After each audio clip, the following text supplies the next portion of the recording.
Hello नमस्कार दोस्तों, मैं जितेंद्र सैनी आपका बहुत बहुत हार्दिक स्वागत अभिनंदन करता हूं। और आज अपन डिस्कस करने वाले हैं एक्सरे प्रोडक्शन के बारे में। आज हम समझेंगे कि एक्सरे प्रोडक्शन किस तरह से हुआ था, किस तरह किसने डिस्कवरी की, हिस्ट्री के बारे में जानेंगे। हिस्ट्री के बाद में अपन डिस्कस करेंगे कि भाई उसका एक्सरे प्रोडक्शन में किस किस से इक्विपमेंट के यूज किए जाते हैं। एक्सरे ट्यूब की जनरेशन के बारे में पता करेंगे कि भाई सबसे पहले कौन सी जनरेशन आई, फिर उसके बाद मॉडिफिकेशन होकर डेवलपमेंट के अकॉर्डिंग कौन सी जनरेशन आई।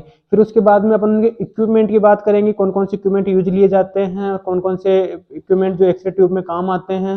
हीट डिसिपेशन के बारे में पता करेंगे, एचटी केबल के बारे में पता करेंगे, अपन जानेंगे पावर सप्लाई एक्सरे ट्यूब को कहाँ से मिलती है। तो सबसे पहले अपन बात करते हैं एक्सरे प्रोडक्शन के बारे में। और जो कुछ टॉपिक्स हैं जो सबसे पहले मैं लिख देता हूँ कि अपन कौन कौन से टॉपिक डिस्कस करने वाले हैं।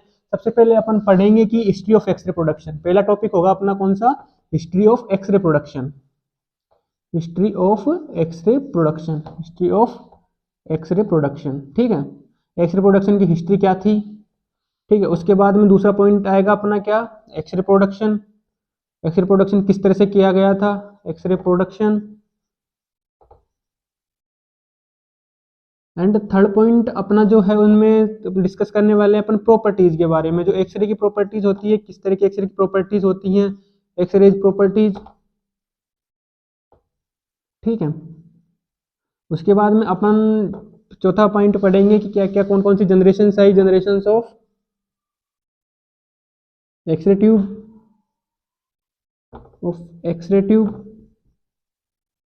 एंड फिफ्थ पॉइंट पढ़ेंगे अपन क्या, कि भाई कौन कौन से इक्विपमेंट यूज लिए जाते हैं, इक्विपमेंट ऑफ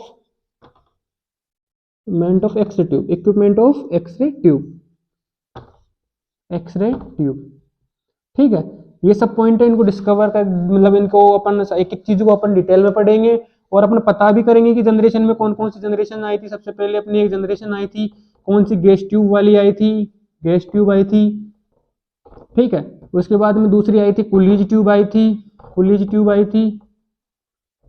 उसके बाद में अपनी आई थी मॉडर्न एक्सरे ट्यूब आई थी, ठीक है। और मॉडर्न एक्सरे ट्यूब है, मॉडर्न एक्सरे ट्यूब को भी आगे अपन ने डिवाइड किया हुआ है उनके एनोड के अकॉर्डिंग। उनके एनोड के अकॉर्डिंग अपन ने क्या, अगर अपन स्टेशनरी एनोड यूज लेते हैं, फिक्स्ड एनोड यूज लेते हैं तो क्या होता है, फिक्स्ड स्टेशनरी ट्यूब बोलते हैं।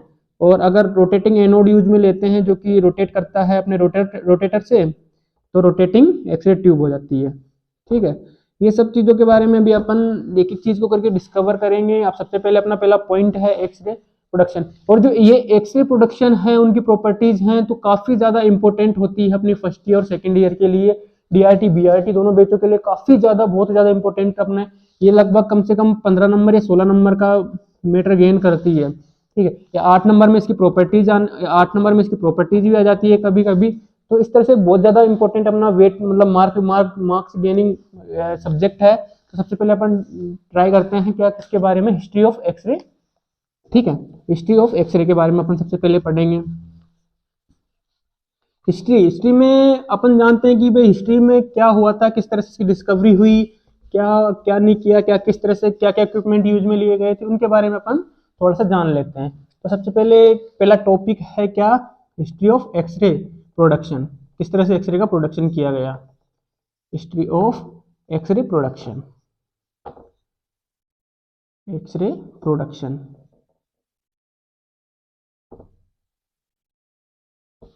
ठीक है। इसके बारे में अपन डिस्कस करेंगे डिटेल में।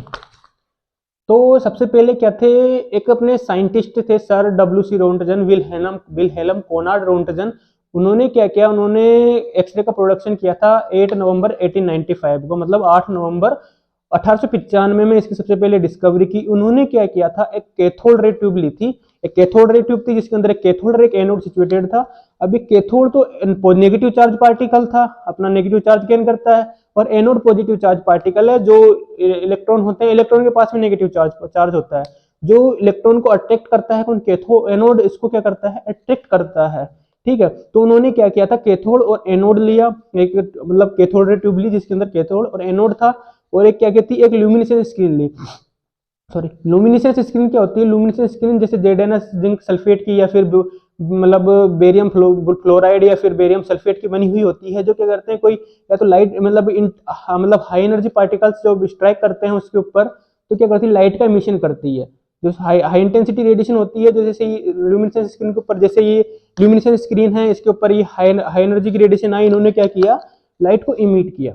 लाइट को इमिट कर किया तो ये लाइट का इमिशन दिखाती थी, उन्होंने इनको लिया, उसको रख दिया बगल में, उन्होंने जो कैथोड और एनोड के बीच में क्या थी, हाई इलेक्ट्रिसिटी अप्लाई कर दी, हाई वोल्टेज अप्लाई कर दिया। कहने का मतलब मेरा ये है कि उन्होंने हाई वोल्टेज अप्लाई कर दिया। हाई वोल्टेज अप्लाई करने से क्या होता है कि जो कैथोड फिलामेंट था वो हीट हुआ। हीट होने के साथ क्या हुआ कि उन्होंने कुछ इलेक्ट्रॉन को इमिट करना स्टार्ट किया, एसिलेट होने लगे, किसकी तरफ, एनोड की तरफ एसिलेट होने लगे। ठीक है, जैसे जैसे एनोड की तरफ एसिलेट हुए तो वो क्या कहते हैं, उनकी इंटेंसिटी काफी ज्यादा थी। जो कैथोड क्या होता है, एक टारगेट मटेरियल की तरह बिहेव करता है, टारगेट मटेरियल की तरह बिहेव करता है। और क्या हुआ, इसके ऊपर स्ट्राइक, जैसे स्ट्राइक हुए तो उनकी जो काइनेटिक एनर्जी थी, किनकी, इलेक्ट्रॉन्स की, जो कहां से निकले थे, कैथोड से, और स्ट्राइक हुए किसके ऊपर, एनोड के ऊपर, जो उनकी काइनेटिक एनर्जी थी वो एकदम से कन्वर्ट हो गई किसके अंदर, 99% तो क्या हुआ, हीट प्रोड्यूस हुई। एक काफी अमाउंट में क्या हुई, हीट का प्रोडक्शन हुआ, और 1% क्या हुआ, एक्सरे का प्रोडक्शन हुआ। जो एक्सरे प्रोड्यूस हुई वो स्ट्राइक हुई किसके ऊपर, जो नीचे रखी हुई, मतलब क्या थी, एक ल्यूमिनेसेंस स्क्रीन थी, उसके ऊपर स्ट्राइक हुई, और क्या हुआ, लाइट का इमिशन पे हुआ। तो उन्होंने सोचा कि ये जो लाइट का इमिशन हो रहा है वो किस पर्पज से हो रहा है। उन्होंने सोचा कि कुछ रेडिएशन तो निकल रही है, कुछ रेज तो निकल रही है, पर उन्हें पता था किस तरह की रेज निकल रही है। तो उन्होंने उसको क्या नाम दे दिया, एक्स। जैसे अपन लोग भी जैसे मैथमेटिकल टूल्स में यूज लेते हैं कि एक्स एक अननोन क्वांटिटी होती है, ये सुनो, एक अननोन क्वांटिटी होती है, जैसे इंडिकेट करने के लिए किसका यूज लेते हैं, अपन एक्स का यूज लेते हैं। जैसे अपन यूज में नॉर्मली लेते हैं कि माना कि राम की आयु एक्स है, सीता की आयु एक्स है, जो भी अपन एक्स को क्या होती है, अननोन क्वांटिटी होती है, इसलिए उन्होंने क्या इसको एक्स बोल दिया। तो उनका क्या नाम पड़ गया, एक्सरे। ठीक है, इस तरह से उनका एक्सरे प्रोडक्शन हुआ। कैथोड एनोड के बीच में हाई इलेक्ट्रिसिटी अप्लाई होने के बाद में रेडिएशन निकली, ल्यूमिनेसेंट स्क्रीन के ऊपर आके गिरी, उन्होंने उसको एक्स बोल दिया, इसलिए उसका नाम हो गया एक्सरे। डिस्कवरी हुई 8 नवंबर 1995 को, और किसने की, विल्हेल्म कोनार्ड रोंटगन के द्वारा डिस्कवरी की गई थी। ठीक है, अभी कुछ पॉइंट हैं जो अपन लिख लेते हैं। ठीक है, अपन ये तो मार्क कर दिया। सबसे पहला पॉइंट लिखते हैं अपन कि डिस्कवर किसके द्वारा हुई थी, डिस्कवरी किसके द्वारा की गई थी, डिस्कवरी की गई थी WC रोंटगन के द्वारा। ठीक है, विल्हेल्म कोनार्ड रोंटगन के द्वारा इसकी डिस्कवरी की गई थी। टाइम क्या था उनका डिस्कवरी का, 8 नवंबर 1895, 8 नवंबर 1895 को इसका डिस्कवरी किया था ऑन फ्राइडे। ठीक है, अब उन्होंने क्या किया था, कैथोड रे के ऊपर काम कर रहे थे। दे आर वर्किंग ऑन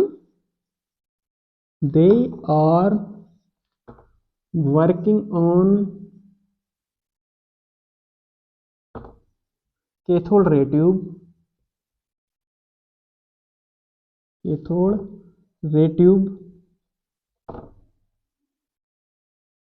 रे ट्यूब में क्या था कि भाई कैथोड एनोड सिचुएटेड थे, उन्होंने क्या किया, and A high voltage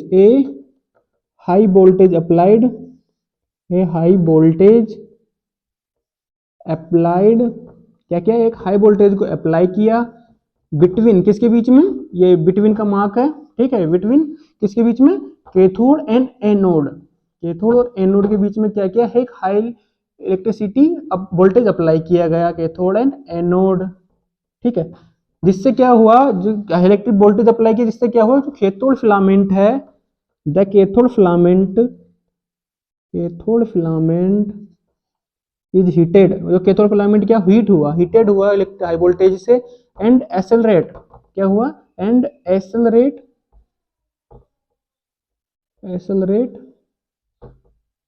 electron toward the, किसकी तरफ हुए, टुवर्ड द एनोड की तरफ। ठीक है, एनोड की तरफ हुए। क्यों, क्योंकि जो कैथोड है वो नेगेटिव चार्ज पार्टिकल है, ये क्या है, नेगेटिव चार्ज पार्टिकल है, और एनोड है वो क्या, पॉजिटिव चार्ज पार्टिकल है। इसलिए क्या हुआ, जब कैथोड फिलामेंट हीट हुआ, इलेक्ट्रिसिटी अप्लाई की, तो क्या हुआ, कैथोड से इलेक्ट्रॉन निकले। जैसे कि मान लो ये क्या है, कैथोड है, इसके बीच में हाई इलेक्ट्रिसिटी अप्लाई कर दी अपन ने। ठीक है, तो यहाँ क्या है, एनोड, मान लो ये एनोड है, यहाँ से क्या हुआ, इलेक्ट्रॉन निकले, नेगेटिव चार्ज पार्टिकल है, इलेक्ट्रॉन नेगेटिव चार्ज है, इसको रिपेल किया, इलेक्ट्रॉन निकले, काफी स्पीड से जा रहे हैं, और ये क्या, पॉजिटिव चार्ज पार्टिकल, ये एनोड है। ठीक है, ये एनोड है। ठीक है, तो यहाँ पे क्या हुआ, इलेक्ट्रॉन जा रहे हैं, यहाँ पे टक्कर खा गए एकदम से, मतलब स्ट्राइक हो गए, अचानक से क्या होता है, सडनली रुक जाते हैं। रुकने के बाद में क्या होती है, जो इनकी काइनेटिक एनर्जी होती है, काइनेटिक एनर्जी किस में कन्वर्ट हो जाती है, यहाँ पे काफी अमाउंट में क्या होते हैं, काफी अमाउंट में हीट प्रोड्यूस होती है। क्या होती है? काफी अमाउंट में हीट प्रोड्यूस होती है। कितनी? 99% हीट का प्रोडक्शन हो जाता है। और यहाँ पे जो कुछ एक्सरे का प्रोडक्शन होता है, एक्सरे प्रोडक्शन भी होता है, यहाँ पे एक्सरे प्रोड्यूस भी होती है। कितनी? 1% एक्सरे का प्रोडक्शन होता है। ये चीज समझ में आई नहीं आई? ठीक है। क्या क्या डिस्कवरी सबसे पहले डब्ल्यूसी रॉन्टजन ने की थी इसकी? ठीक है। इन अब इसका कब की थी? 8 नवंबर 1895 की। इसके दिन क्या है? वर्ल्ड रेडियोलॉजी डे के नाम से जाना जाता है। World radiology day. ठीक है। रेडियोलॉजी डे के नाम से जाना जाता है, या फिर रेडियोग्राफी डे के नाम से भी इसको जाना जाता है। कब? 8 नवंबर को। हर 8 नवंबर को इसको मनाया जाता है। ठीक है। उन्होंने क्या किया? कैथोड रे पे काम कर रहे थे। उन्होंने हाई वोल्टेज अप्लाई किया किसके बीच में? कैथोड और एनोड के बीच में। कैथोड फिलामेंट हीट हुआ और इलेक्ट्रॉन को एक्सेलरेट किया किसकी तरफ? एनोड की तरफ एक्सेलरेट किया। ठीक है। ये बता रखा है। ठीक है। अब इसके बाद में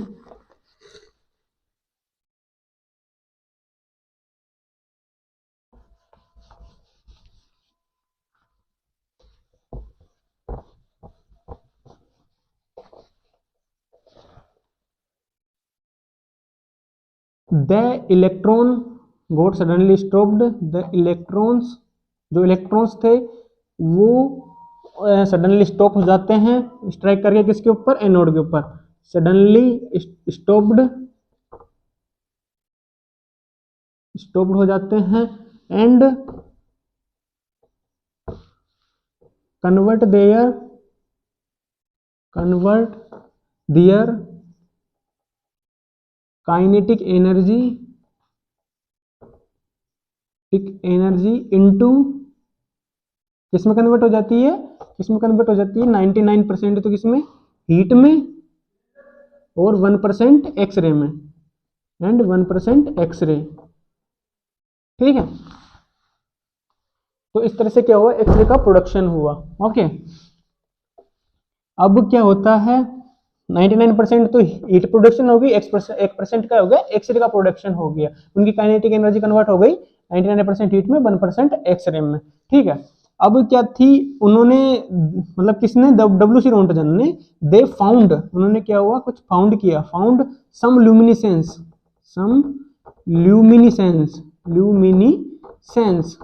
ऑन द, किस पे? On the luminescent screen. किसके ऊपर? ल्यूमिनेसेंट स्क्रीन रखी हुई थी अपन ने। ल्यूमिनेसेंट स्क्रीन के ऊपर क्या हुआ? कुछ ल्यूमिनेसेंस पाया, मतलब कुछ चमक पाई। क्या था? कुछ चमक पाई। किसके ऊपर? ल्यूमिनेसेंट स्क्रीन के ऊपर कुछ चमक पाई, है ना। तो उन्होंने एनालिसिस किया कि कुछ रेज निकल रही है जो किसको? ल्यूमिनेसेंट स्क्रीन को क्या कर रही है? मतलब चमका रही है, मतलब चमक रही है। ल्यूमिनेसेंस हो रहा है किसके ऊपर? ल्यूमिनेसेंट स्क्रीन के ऊपर कुछ रेडिएशन से। They called them these radiation, they called these rays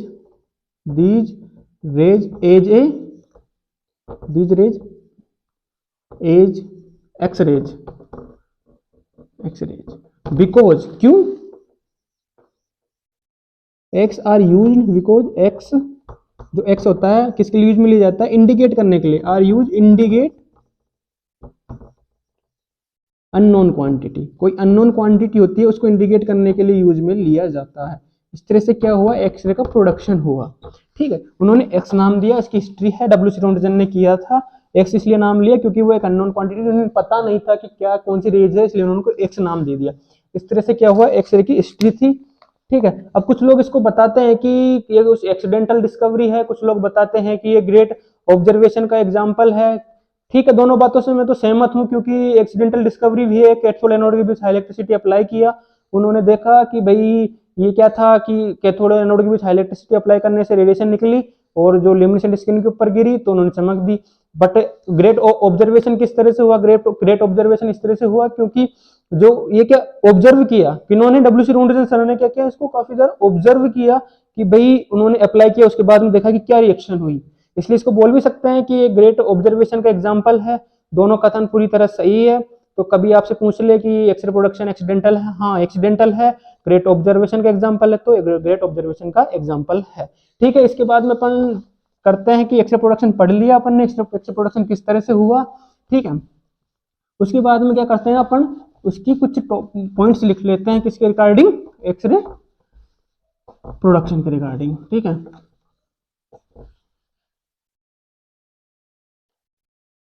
x ray production के रिगार्डिंग कुछ पॉइंटेज हैं जो आप नोट कर लीजिए। सबसे पहले वही चीजें लिखेंगे कि भाई जो हाई मतलब सबसे पहले डब्ल्यू.सी. रोंटजन के द्वारा डिस्कवर किया गया था। डब्ल्यू.सी. रोंटजन डिस्कवर्ड एक्सरे, कब डिस्कवर किया था? 8 नवंबर 1895 को, ठीक है, डिस्कवर किया था। उन्होंने क्या किया था? एक हाई वोल्टेज अप्लाई किया था किसके बीच में? कैथोड एनोड के बीच में। दे अप्लाइड, उन्होंने मतलब दे मतलब डब्ल्यू.सी. रोंटजन अप्लाइड मतलब अप्लाई किया था क्या किसको? हाई इलेक्ट्रिक वोल्टेज को। Applied high electricity voltage between मतलब किस किस के बिटवीन? कैथोड एंड एनोड के बीच में। कैथोड एंड एनोड, ठीक है। अब कैथोड और एनोड की बात करते हैं तो कैथोड और एनोड क्या है? कैथोड, सबसे पहले कैथोड की बात कर लेते हैं। कैथोड क्या है? Cathode is a negative charge particle. Cathode क्या है? एक नेगेटिव चार्ज पार्टिकल है जो किसका बना हुआ होता है? टंगस्टन का बना हुआ होता है। टंगस्टन का क्यों बना हुआ होता है? टंगस्टन का इसलिए बना हुआ होता है क्योंकि जो टंगस्टन होता है उसका हाई एटॉमिक नंबर होता है। कितना हाई? किसका? Negatively charge particle. सबसे पहले पॉइंट लिखो, negative charge particle. Negative charge particle होता है जो अपना नेगेटिव चार्ज रखता है। नेगेटिव चार्ज पार्टिकल होता है जहां से क्या होता है? इलेक्ट्रॉन निकलते हैं, ठीक है। नेगेटिव चार्ज पार्टिकल होता है, इनका हाई एटॉमिक नंबर होता है। क्या होता है? High atomic number. कितना? हाई एटॉमिक नंबर कितना नंबर होता है इनका? 74 इनका एटॉमिक नंबर होता है, ठीक है। 74 इनका एटॉमिक नंबर होता है, ठीक है। जेड क्या है? सिंबल है एटॉमिक नंबर, जो आपने पीरियोडिक टेबल में पढ़ा हुआ होगा, ठीक है। जो हाई एटॉमिक नंबर होता है वो क्या कि काफी ज्यादा हीट को गेन कर सकता है। जितनी ज्यादा मतलब बहुत ज्यादा हीट पे स्टैंड कर सकता है। क्या होता है? 99% जो हीट का प्रोडक्शन होता है उसको भी डिसिपेशन होना जरूरी, उसका मतलब निपटान भी तो होना जरूरी है ना भाई। तो क्या करता है? ये काफी ज्यादा हीट पे भी स्टैंड कर सकता है, ब्रेकेबल नहीं होता। जैसे कि आपने देखा होगा एक ज्यादा अमाउंट में हीट यूज में लेते हैं तो कुछ चीजें टूट जाती हैं, गल जाती हैं उस जगह पे से। तो ये उसमें पर इसका मेल्टिंग पॉइंट काफी हाई होता है। हाई मेल्टिंग पॉइंट होता है इसका। हाई मेल्टिंग पॉइंट होता है। हाई मेल्टिंग पॉइंट कितना मेल्टिंग पॉइंट होता है इसका? इसका मेल्टिंग पॉइंट होता है भाई साहब 3387 डिग्री सेल्सियस का हाई मेल्टिंग पॉइंट होता है, ठीक है। इतने डिग्री सेल्सियस तक तो ये रुकेगा ही रुकेगा, इसके बाद में भी रुक सकता है, ठीक है। इतना कितना हाई ज्यादा क्या होता है इसका? मेल्टिंग पॉइंट होता है, ठीक है। टंगस्टन का बना हुआ होता है। टंगस्टन की बात कर रहे हैं अपन, टंगस्टन की बात कर रहे हैं, ठीक है। ये हो गया इसका कुछ प्रॉपर्टीज है, इसलिए अपन किसको कैथोड में किसको यूज लेते हैं? टंगस्टन को यूज में लेते हैं, ठीक है। टंगस्टन को यूज में लेते हैं। सही है गलत है? समझ आया ना? अब एनोड की बात कर लेते हैं। एनोड किस तरह बिहेव करता है? एनोड एक टारगेट मटेरियल की तरह बिहेव करता है। किसकी तरह? टारगेट मटेरियल की तरह। भाई एक टारगेट है ये, इसको अपन क्या कहते हैं कि जब इलेक्ट्रॉन का क्या है? टारगेट है, इलेक्ट्रॉन इसके ऊपर जाके मतलब स्ट्राइक करेंगे। टारगेट मटेरियल की तरह बिहेव करता है, मटेरियल की तरह बिहेव करता है, ठीक है। मेड अप ऑफ किसका बना हुआ होता है? ये कुछ अमाउंट में टंगस्टन का बना हुआ होता है, ठीक है। मोलिब्लेडनम का बना हुआ होता है, ठीक है। मोलिब्लेडनम का बना हुआ होता है। उसके बाद में किसका बना होता है? रीनियम का। इसमें रीनियम की इम्प्यूरिटी पाई जाती है, ठीक है। रीनियम का बना हुआ होता है। क्या होता है इसमें? फोकल स्पॉट पाया जाता है। फोकल स्पॉट क्या होता है? फोकल स्पॉट, ये सबसे इंपॉर्टेंट चीज है। फोकल स्पॉट, फोकल स्पॉट होता है वो। फोकल स्पॉट क्या करता है? मतलब एक ऐसी जगह होती है जो एनोड है, माना कि ये एनोड है, इसकी ऐसी जगह जहां पर इलेक्ट्रॉन आके स्ट्राइक हो रहे हैं, इलेक्ट्रॉन आके स्ट्राइक हो रहे हैं, उसे फोकल स्पॉट बोलते हैं। ऐसी जगह जहां पर इलेक्ट्रॉन आके स्ट्राइक होते हैं उसे फोकल स्पॉट के नाम से जाना जाता है, ठीक है। ये चीज समझ में आई नहीं आई? ठीक है। अब जो एनोड होते हैं वो दो टाइप्स के होते हैं, जैसे कि स्टेशनरी होता है। स्टेशनरी का मतलब होता है फिक्स्ड एनोड। कुछ कुछ एक्सरे ट्यूब जो कि लो एक्सपोजर की एक्सरे ट्यूब होती हैं उनमें फिक्स्ड एनोड यूज में लिया जाता है। जो क्या कहते हैं फिक्स्ड एनोड क्या होता है? फिक्स होता है, उन पे क्या कहते हैं ज्यादा हीट पे स्टैंड नहीं कर सकते। अभी मालूम है आपको, एक एक जगह पे थप्पड़ मारो तो उस जगह पे लाल हो जाएगा? नहीं हो जाएगा। उस जगह की स्किन डैमेज होगी? नहीं होगी। इस तरह से ही अभी क्या इलेक्ट्रॉन एक ही जगह तक गिर रहा है तो काफी ज्यादा हीट प्रोड्यूस हो रही है, एक्सरे कम प्रोड्यूस हो रहा है, 1% एक्सरे हो रहा है। तो आप ही सोचिए 99% एक्सरे हैं वो एक ही जगह पे जाके गिर रही है, मतलब जो इलेक्ट्रॉन है वही जगह गिर रहे हैं, तो उस जगह से डैमेज हो जाएगा या टूट जाएगा? नहीं टूट जाएगा। आप कॉमन सेंस लगाइए। तो इस तरह से क्या होता है, रोटेटिंग एनोड होता है, रोटेटिंग एनोड में एक रोटर लगा हुआ होता है, ये रोटर लगा हुआ है जो एक इसको क्या घुमाता रहता है, इसको क्या करता है, घुमाता रहता है कि ताकि एक जगह पे इलेक्ट्रॉन ना बम्बारमेंटिंग एक जगह पे ना हो, मतलब उसकी जो एक लार्ज सरफेस पे क्या हो इलेक्ट्रॉन फैल जाए, जिससे क्या होगा हीट मतलब कि उसकी डैमेज होने की कैपेसिटी भी कम हो जाएगी, और क्या होगा जो हीट जो अमाउंट प्रोड्यूस हुआ है ना वो पूरी सरफेस पे फैल जाएगा, जिससे उसका जो निपटान है डिस्पिशन है वो काफी अच्छे तरीके से हो पाएगा। ये चीज समझ में आई, इसलिए इसको क्या दो प्रकार के होते हैं, क्या नाम, मतलब एनोड की दो प्रकार के होते हैं, एक तो स्टेशनरी होता है, एक स्टेशनरी होता है, एक रोटेटिंग होता है, रोटेटिंग होता है। इनमें क्या कुछ एनोड एंगल के भी चेंजेस आते हैं और कुछ कुछ प्रॉपर्टीज अलग होती है। इनके विहाब पर क्या किया गया है, एक्सेट मॉडर्न एक्सेट ट्यूब होती है उनको डिवाइड किया गया, मॉडर्न एक्सेट ट्यूब को डिवाइड किया गया। सबसे पहले कौन सा एनोड होता है, एनोड की बात कर रहे हैं अपन अभी, एनोड की बात कर रहे हैं तो पहला एनोड है वो स्टेशनरी एनोड है, स्टेशनरी एनोड है। और दूसरा एनोड कौन सा है, दूसरा एनोड है रोटेटिंग एनोड, रोटेटिंग एनोड। ठीक है, स्टेशनरी का मतलब होता है फिक्स्ड, मतलब भाई एनोड फिक्स्ड है, मूवेबल नहीं है, एनोड क्या है, फिक्स्ड है। ठीक है, अब इसमें क्या होगा, ये किस में यूज में लिए जाते हैं, जो लो एक्सपोजर्स होते हैं ना, जैसे मेमोग्राफी हो गया, मेमोग्राफी में क्या ब्रिस्ट ब्रिस्ट के लिए यूज में लिए जाते हैं। जो ब्रिस्ट होता है ना, ब्रिस्ट क्या सबसे ज्यादा रेडिएशन सेंसिटिव होता है, ठीक है, रेडिएशन सेंसिटिव होता है ब्रिस्ट। ठीक है, क्या होता है सबका अपना tissue waiting factor, tissue radiation waiting factor होते हैं, जो अपन आगे मतलब रेडिएशन सेफ्टी पढ़ेंगे उसमें अपन डिस्कस करेंगे। लो एक्सपोजर की मशीन होगी, जैसे क्या होता है, क्या हो गई, मेमोग्राफी इक्विपमेंट हो गए, मेमोग्राफी ग्राफिक की जो मशीन होती है उसके लिए यूज में लेते हैं। किसके लिए यूज में लेते हैं, वार्ड जो रेडियोग्राफी होती है, जो अपन वार्ड में जाकर रेडियोग्राफी करते हैं ना, उसके लिए यूज में लेते हैं इसको, वार्ड रेडियोग्राफी हो गई। इन सब चीज़ों के लिए अपन किसको यूज में लेते हैं, मेमोग्राफी को यूज में, इस लो एक्सपोजर की जो स्टेशनरी एक्सिस ट्यूब है उनको यूज में ले जाते हैं, जिसमें स्टेशनरी एनोड का यूज में लिया जाता है स्पेशली। ठीक है, और जो रोटेटिंग एनोड्स होते हैं, रोटेटिंग एनोड को क्या होता है, इसमें रोटर लगा हुआ होता है जो रोटेटिंग करने के लिए काम में आता है। इसका रोटेटिंग जो टाइम होता है वो 3000 आरपीएम होता है, आरपीएम, आरपीएम का मतलब राउंड पर मिनट, एक राउंड में मतलब एक मिनट में इतने राउंड लगा देगा वो, आरपीएम राउंड पर मिनट। ठीक है, राउंड पर मिनट, सही है नहीं, ठीक है, राउंड पर मिनट, एक मिनट में 3000 राउंड लगाने की कैपेसिटी होती है, जिससे कि एक लार्ज अमाउंट में जो क्या होती है हीट प्रोड्यूस होती है वो पूरी सरफेस पे फैल जाती है। ठीक है, जैसे ये है, ठीक है, ये बार बार घूम रहा है तो अभी ये एक्सरे यहाँ की गिर रहा है, कभी यहाँ कभी यहाँ कभी यहाँ कभी यहाँ काम, इसलिए पूरे पूरे अमाउंट पे क्या हुआ, पूरे जो सरफेस है उस पर क्या हुई, एक्सरे कब हो गया, मतलब जो हीट है पूरी फैल गई, जिससे हीट का डिस्ट्रीब्यूशन है ना, हीट डिस्ट्रीब्यूशन वो भी काफी अच्छी तरह से हो गया, डिस्ट्रीब्यूशन। ठीक है, समझ में आया नहीं आया, इस तरह से इसको रोटेटिंग ट्यूब बोलते हैं। इसको हाई एक्सपोजर में यूज में लिया जाता है, रोटेटिंग को किसमें, हाई एक्सपोजर में, हाई एक्सपोजर में जैसे फ्लोरोस्कोपी हो गया, हाई एक्सपोजर। यहाँ पर में सीआरडीआर सिस्टम है, सीआरडीआर सिस्टम में इनमें भी यूज में इनको लिया जाता है। ठीक है, कुछ स्पेशल इन्वेस्टिगेशन में इनको यूज में लिया जाता है। इस तरह से इनको हाई एक्सपोजर के लिए यूज में लिया जाता है, जो कि हम आगे डिटेल में डिस्कस करेंगे एनोड कैथोड असेंबली के बारे में। जो ये क्या जनरेशन में भी यूज में लिए जाते हैं, पहले गैस ट्यूब थी, गैस ट्यूब के बाद में कूलिज ट्यूब आई, कूलिज ने गैस ट्यूब में आयोनाइजेशन प्रोड्यूस होता था जिससे लो एक्सपोजर की एक्सरेज प्रोड्यूस होती थी। उसके बाद में कूलिज ट्यूब आई जो कि थर्मोआयोनिक प्रिंसिपल पे काम करती है। अब बात करते हैं इन सब ट्यूबों के प्रिंसिपल के बारे में कि किस तरह का प्रिंसिपल यूज में लिया जाता है। प्रिंसिपल, ये सब ट्यूब किस पे काम करती है, इन सब ट्यूबों का प्रिंसिपल होता है थर्मोआयोनिक, थर्मोआयोनिक प्रिंसिपल इनका होता है, थर्मोआयोनिक प्रिंसिपल।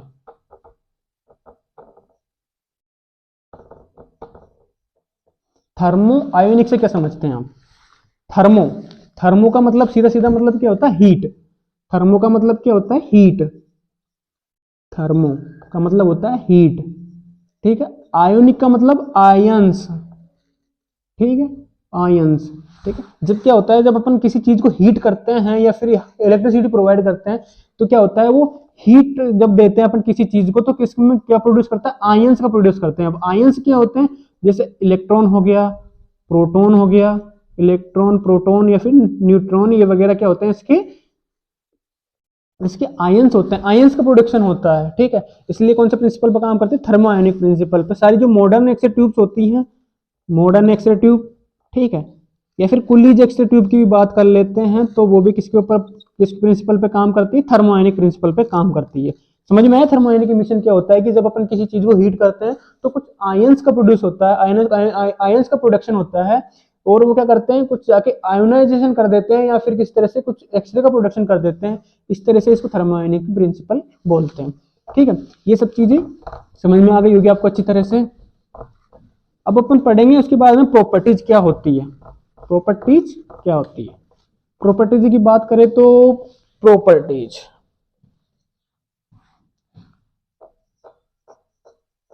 प्रॉपर्टीज एक्सरे की क्या क्या प्रॉपर्टीज हो सकती है। सबसे पहले तो जो एक्सरे होती है वो आयोनाइजिंग रेडिएशन होती है। अब डिफरेंस बता देता हूँ आयोनाइजिंग नॉन आयोनाइजिंग रेडिएशन के बारे में। जो आयोनाइजिंग रेडिएशन होती है वो किस लिए यूज में ली जाती है, जो आयोनाइज होती है, आयोनाइजिंग मतलब जिसके पास इतनी एनर्जी है कि वो किसी एटम को आयोनाइज कर दे, ठीक है। माना कि कोई एटम है, इसके अंदर न्यूक्लियस देखो, ये मान ले कि कोई न्यूक्लियस है, उनका ये एटम है, एटम के मतलब सेल में क्या इलेक्ट्रॉन है, ठीक है। ये आउटर सेल्स हैं इनके, इनमें क्या इलेक्ट्रॉन बचे हुए हैं, ठीक है। ये तो आपने पीरियोडिक टेबल में अच्छी तरह पढ़ा होगा, ठीक है। अब क्या कोई ऐसी इंसिडेंट रेडिएशन आई, हाई एनर्जी इंसिडेंट रेडिएशन आई, ठीक है, ठीक है, उसके पास इतनी सफिशिएंट एनर्जी है कि वो इस एटम को, इलेक्ट्रॉन को बाहर रिमूव कर सके, क्या कर सके, रिमूव कर सके। समझ में नहीं आया, इस इलेक्ट्रॉन को बाहर निकाल सके। अब मान लो इलेक्ट्रॉन के पास नेगेटिव चार्ज है, तो यहाँ से नेगेटिव चार्ज रिमूव हो जाएगा, ठीक है, तो इसके ऊपर क्या पॉजिटिव चार्ज बच जाएगा। मतलब इलेक्ट्रॉन को निकाल के एक होमोजेनस चार्ज, या तो पॉजिटिव या फिर नेगेटिव चार्ज को क्या कर सके, यहाँ पर प्रोड्यूस कर सके। तो इतनी एनर्जी होनी चाहिए उस रेडिएशन के पास। उस रेडिएशन को किस नाम से जाना जाता है, आयोनाइजिंग रेडिएशन के नाम से जाना जाता है, आयोनाइजिंग रेडिएशन के नाम से जाना जाता है।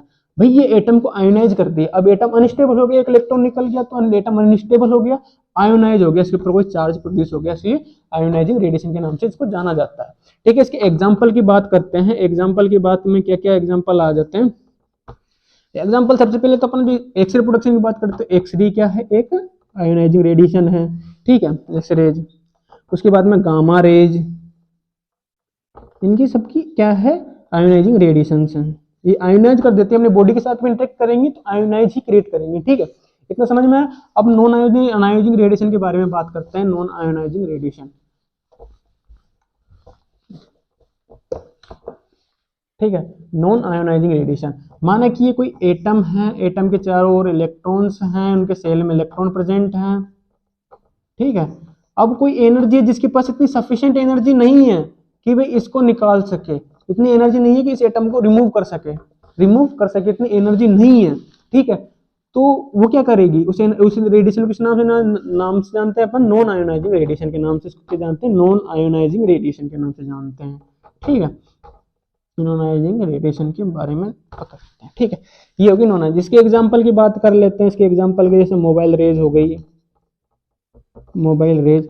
अब मोबाइल रेज तो भाई आप लोग तो मोबाइल को डेली लाइफ में यूज लेते हो, दिन में सारा दिन मोबाइल में लगे रहते हो, तो क्या है कि भाई वो अपन को कोई नुकसान तो पहुंचा रही है पर बहुत कम अमाउंट में। अगर इतनी अपन को एक्सरे लग, आयोनाइजिंग रेडिएशन लग जाए तो अपना डीएनए म्यूटेट हो जाएगा, पर ये में आयोनाइज नहीं कर पा रही है, कम अमाउंट में, बहुत कम अमाउंट में ही अपन को आयोनाइज कर पाती है, इसलिए नॉन आयोनाइज मोबाइल रेज हो गई, सनरेज हो गई। सनरेज तो अपन डेली खाते हैं विटामिन डी के लिए, ठीक है, तो सनरेज हो गई, ये सब चीजें हो जाती हैं, अल्ट्रावायलेट हो गई। तो ये बहुत सारे एग्जाम्पल हैं इस चीज के। तो इस तरह से non ionising radiation, ionising radiation वो रेडिएशन जो किसी एटम के अंदर आयोनाइजेशन क्रिएट करवा सके, जो अपने एटम के इलेक्ट्रॉन को रिमूव कर सके, ठीक है, तो आयोनाइज करवा सके, किसी तरह का चार्ज प्रोड्यूस करवा सके एटम की सरफेस पे, आयोनाइजिंग रेडिएशन। और नॉन आयोनाइजिंग रेडिएशन की बात करें तो नॉन आयोनाइजिंग रेडिएशन वो होती है कि जो किसी एटम के ऊपर चार्ज प्रोड्यूस नहीं करवा सके, ठीक है, इसको ही नाम से जानते हैं नॉन आयोनाइजिंग रेडिएशन के, जैसे अल्ट्रावायलेट, सनरेज, ठीक है। तो आगे आप नेक्स्ट क्लास में डिस्कस करेंगे किसके बारे में, नॉन आयोनाइजिंग रेडिएशन के बारे में डिस्कस करेंगे, सॉरी प्रॉपर्टीज के बारे में, एक्सरे की प्रॉपर्टीज के बारे में पढ़ेंगे, जनरेशंस के बारे में पढ़ेंगे, ठीक है। तब तक के लिए bye bye, goodbye, see you.